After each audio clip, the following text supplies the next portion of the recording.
What is the square root of -1? For years, you were probably told it's impossible. But what if we just invented a number to do it? Let's call it I.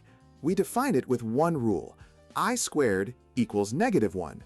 This single, seemingly imaginary idea unlocks an entirely new dimension of mathematics, the complex numbers. They take the form a plus bi, where a is the familiar real part and b is the new imaginary part.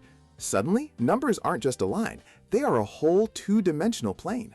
Operating with them is surprisingly straightforward. To add or subtract, you just combine the real parts together and the imaginary parts together. It's like collecting like terms in algebra. Multiplication uses the same FOIL method you learned for binomials, with one crucial twist. Whenever you get an I squared, you simply replace it with -1. Division introduces a special tool, the complex conjugate. To divide by 1 plus 2i, you multiply the top and bottom by its conjugate, 1 minus 2i. Just flip the sign on the imaginary part. This clever step makes the denominator a plain real number, turning a messy problem into simple arithmetic.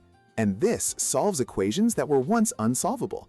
A quadratic like x squared plus 4x plus 13 equals 0 has no real answers.